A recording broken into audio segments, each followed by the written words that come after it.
Well, I suppose the reason I'm here is the same reason you're here, and that's because the captain is no longer here. It's going to feel weird saying this out loud in front of a camera for the first time, but Joe Pavelski is no longer part of the San Jose Sharks. I think what captivated fans most about Pavelski was his trajectory inside the organization. Here's a player that was selected in the 7th round, 205th overall back in the 2003 entry draft. So he goes from being a low pick, turning into such a feel-good story, an important part of the team, and eventually San Jose's captain. Not to mention, he also represented the United States in the Olympics. And also his nickname, the Big Pavelski, coming because he was such a clutch player in big situations, starting with the 2010 playoffs and then even really ending in these last Stanley Cup playoffs for San Jose. He was the guy that scored their first postseason goal, took the puck off his mouth, lost 3 teeth in the process. Then round 1, game 7, he goes down due to injury. The players rally around his absence. They score 4 times on a 5-minute power play. They advance to round 2, where he returns in game 7 of round 2, scores the team's first goal. They advance yet again. Joe Pavelski was clutch in the biggest moments for the San Jose Sharks. So how exactly do we evaluate the magnitude of his absence and what number 8 is leaving behind? Some out there already on social media are saying this is not a big deal, primarily because of his age. Yeah, he's 34 right now and set to be 35 in just a couple weeks, and the criticism is that signing other, more youthful players is more important to the long-term success of the franchise. I don't necessarily agree with that or completely buy into that. I recognize him as a player who is the captain, very much a leader on and off the ice, very much respected on and off the ice, and also a homegrown product that you want to do everything you can to keep on your team. I think, though, beyond all that, the biggest deal about losing Pavelski is losing your leading goal scorer from last season. He had 38 for the Sharks. That is a lot of goals when you talk about replacing them from last season to this next season. You know, I highly doubt that a lot of information about the negotiations that just didn't come together between Pavelski and the Sharks, details will never come out on all of that, but I think clearly we can all see from the outside how many difficult things were actually at play here in terms of the player/team negotiation, all of the very difficult aspects like cap space. Every team, the Sharks included, thought they were going to have about $1.5 million more to be under the cap this season. Didn't turn out that way, and makes you wonder now with $81.5 million if that $1.5 million was part of the difference of why the Sharks couldn't retain Pavelski. Also, not to mention, San Jose had already allocated a large portion of dollars elsewhere to other important players that they identified in wanting to keep. I also mentioned age before. That makes this a difficult situation for Pavelski. He's about to be 35, probably wanted in San Jose 4 more years, which would have got him close to that 40 number, which for whatever reason, teams get leery about players as they get close to 40. It's not to say there aren't successful 40-year-olds out there right now in the NHL, because I can name a few now and over time. But again, you just don't know how a player is really going to pan out in terms of their production in their final couple years of the 30s. So again, that's a reservation of a lot of teams. But on the flip side, what also made this difficult was Joe Pavelski's history and his loyalty.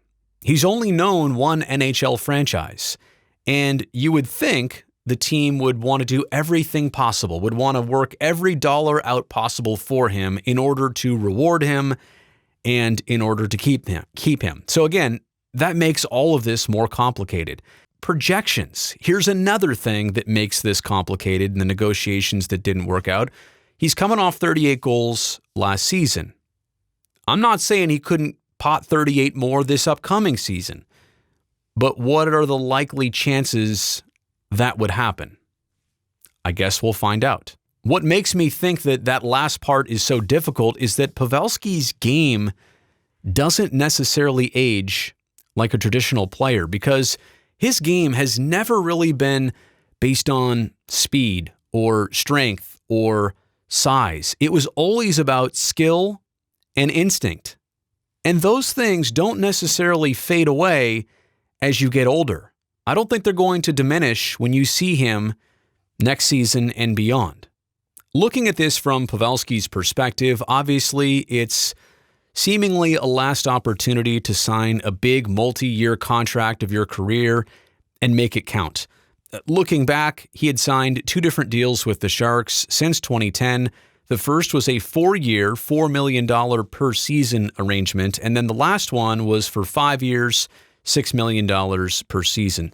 Yeah, a player that was doing pretty well, never really bankrolled it, maybe took some hometown discounts along the way, and again, maybe he was just looking at this last contract as one the Sharks couldn't offer him, but also one that he wanted to or needed to make count. His last significant contract in the NHL, getting him closer to the age of 40. I don't know that all of this not working out is really a huge surprise. The Sharks had the opportunity to re-up Pavelski actually last summer before this contract season. They had all of the time during last regular season to get him locked into a new deal. And now, obviously, it went all the way up to July 1st, and they were not able to come to an agreement. So the time that elapsed through all of this was kind of an indication as you watched the team make arrangements with other players. And they didn't with Pavelski. You know, it coming down to the last days and hours, now it kind of all makes a little more sense that they were just not close to an agreement. Another thing that Pavelski leaves behind, well, another teammate, is Brent Burns. Now, Burnsy can score in a multitude of ways. He's a very offensive-minded player, but I feel like Pavelski definitely benefited from Burns' presence on the blue line, getting all those pucks through. And then it was up to number 8 to either redirect him out front or bang home a rebound from a Burns shot that was stopped, but also just became loose change out front.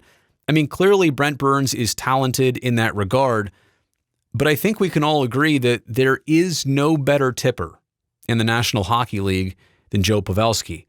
So what does it mean for Pavelski moving forward without Brent Burns? I mean, Pavelski kind of emerged in that role as soon as number 88 arrived on the blue line in San Jose. I'm very interested to see how Pavelski's game either evolves or maybe changes with different members of his blue line. And last but not least in all of this, I know it's a huge question now with Pavelski's departure. What about the captaincy? It just doesn't feel right to talk about that yet. And the team is not going to announce anything yet. This is all going to take some time. In fact, I would imagine this is something that doesn't come out until training camp is already underway or maybe even close to over.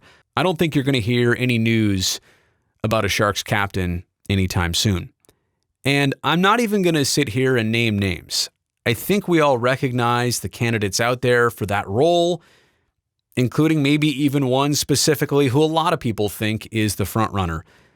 The good thing about the Sharks and their overall situation, there's a lot of great choices. So I don't think they're going to go wrong. I don't think they can go wrong. But again, choosing a captain is also a huge part of Pavelski's departure. He did a fantastic job in this role. He took over in a time of turmoil. The team was changing head coaches, and they had just not made the playoffs for the first time in a very long time. So he really did a great job of smoothing things over, making what could have been a problem turn into a total non-issue at all. In closing, I just want to say what you guys are likely all thinking right now, and that is a huge thank you to Joe Pavelski. What a tremendous run it was in San Jose. What a great guy you were to fans, to your teammates. You represented Teal so well. We appreciate it. We appreciate your family. Joe Pavelski, best of luck. This truly is the end of an era.